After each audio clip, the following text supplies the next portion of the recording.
Ini misalnya Loren, ada orang nih datang ke dirimu ngasih duit 300 juta. Keadaanmu kan seperti ini.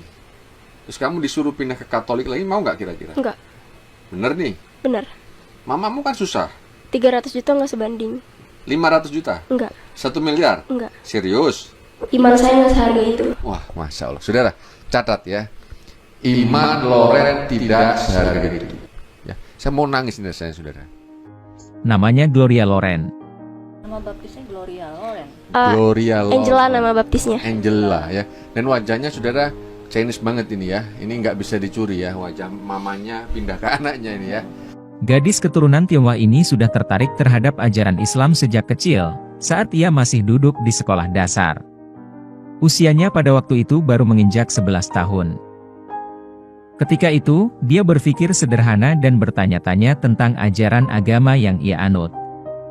Mengapa ibadah di agamaku kok hanya seminggu sekali, sementara orang Islam ibadahnya tiap hari dan berkali-kali? Loren juga merasa heran dengan kebiasaan pemeluk agamanya dulu yang suka makan babi, padahal di dalam kitab agamanya juga ada larangan makan babi seperti yang ada dalam kitab suci Al-Quran. Kita tuh dilarang makan babi dan dilarang makan hewan yang berkuku tajam, yang bertaring. Itu tuh ada bunyinya di Al-Quran juga, tapi saya juga lupa di Al-Quran tuh ayat berapa. Cuman karena saya dulu SMP pernah belajar fikih, jadi ngeh gitu. Nah dari situ saya mikir di agama saya yang lama nggak boleh makan babi gitu ya. Tapi kenapa tetap makan gitu? Rasa penasaran itu mendorong Loren untuk bertanya-tanya kepada pemuka agama Kristen dan teman-teman sekolahnya. Namun mendapat jawaban bahwa larangan makan babi itu ada di kitab lama, sekarang memakai kitab yang baru. Atas jawaban itu membuat Loren berpikir, kitab suci kok bisa direvisi?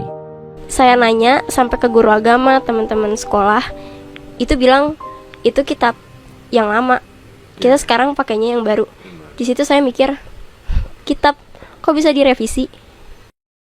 Dulu ketika pindah agama menjadi Muslim, Loren sering diolok-olok oleh teman sekolahnya dan dibenci oleh beberapa gurunya setelah Loren ketahuan menjadi mualaf. Karena memang waktu itu Loren masih sekolah di sekolah Katolik. Pas SD kan sekolahnya di khusus Katolik. Terus dulu tuh disembunyiin, sempat sembunyi-sembunyi karena mualaf kan. Iya. Tapi kita masih dipaksa untuk ke gerejanya gitu. Kan di sekolah tuh ada satu sama gerejanya gitu. Tiap misa Rabu Abu, terus yang misa-misa lainnya kan kita wajib ikut. Betul. Di situ tuh aku takut, bingung gimana. Jadi terpaksa ikut, cuman diem aja. Nah, Sembunyi-sembunyi. iya, sampai akhirnya ditanya kenapa kayak gitu. Terus aku tuh percaya sama teman dekat aku. Aku ngomong kalau aku ini pindah agama. Dia ngejauhin aku gara-gara pindah agama.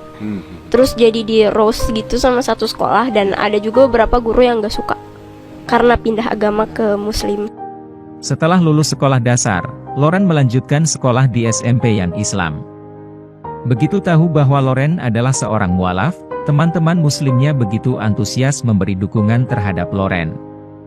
Dan kini Loren sudah 5 tahun berislam. Pas SMP masuknya tuh ke sekolah Islamic School. Jadi pas orang-orang di sana tahu kalau aku mualaf, itu kayak bener-bener didukung banget gitu. Di sekolahnya, Loren merupakan siswi yang berprestasi, bahkan menjadi juara bertahan prestasi akademik, selalu ranking 1 di sekolah. Punya prestasi di sekolah? Banyak dari SMP. Dulu tuh SMP Di Alkiris. juara bertahan prestasi akademik. Juara bertahan. Apa itu? Prestasi akademik. Prestasi akademik ya, saudara. Juara 1 terus. Juara 1 terus.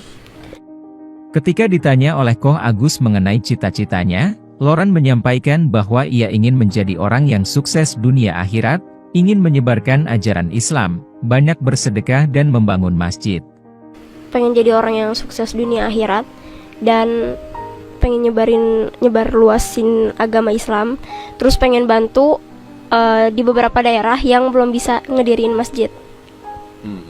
Dan pengen banget sih, apalagi kalau punya uang, itu nggak tahu kenapa rasanya pengen terus disedekahin ke siapapun itu. Misalnya, ini misalnya Loren, ada orang nih datang ke dirimu ngasih duit 300 juta.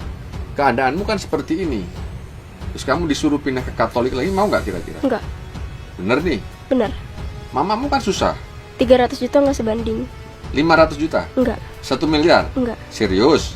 Iman saya nggak seharga itu. Wah, Masya Allah. Saudara, catat ya. Iman Loren tidak seharga itu. Ya, saya mau nangis nih saya, saudara. Iman Loren tidak seharga itu. Ya. Jadi jawaban kamu, Loren, bukan hanya sama pemirsa loh, Loren, ya. Tapi kamu berbicara langsung sama Allah ini. Ya, karena saya menanya bukan atas personal, tapi atas nama iman Islam. Ketika berbicara iman dan Islam, tanggung jawab bukan sama saya, sama mama kamu, bukan. Tapi tanggung jawab kamu langsung kepada Allah, ya. Dan kamu harus ingat, nanti suatu saat kalau Allah angkat kamu tadi apa? Coba ulangi lagi. Mau apa? Terhadap Islam kamu mau apa? Aku mau bangun masjid di beberapa daerah yang belum masjid. ada Terus masjidnya. Terus aku mau bersedekah bersedekah, dan menyebarkan Islam, menyebar apalagi ke keturunan sendiri. keturunan. Masya Allah ya, sudah catat. Pertama, membangun masjid, bersedekah, menyebarkan Islam ke keturunan sendiri ya, seperti saya ini. Dan setelah lulus SMA ia bercita-cita ingin dapat beasiswa kuliah di Jepang. Ini cita-cita sih. Cita-cita. Semoga bisa dapat beasiswa untuk kuliah di Jepang. Wah, Masya Allah ya, bisa dapat beasiswa. Kita doakan ya. Semoga harapan dan cita-cita Gloria Loren terkabul. Amin. Saya sangat yakin video ini sangat menginspirasi kita semua. Ya, terlebih mualaf-mualaf yang lain. Subhanaka Allahumma wa bihamdika asyhadu alla ilaha anta astaghfiruka wa atubu ilaik. Allahu akbar. Allahu akbar.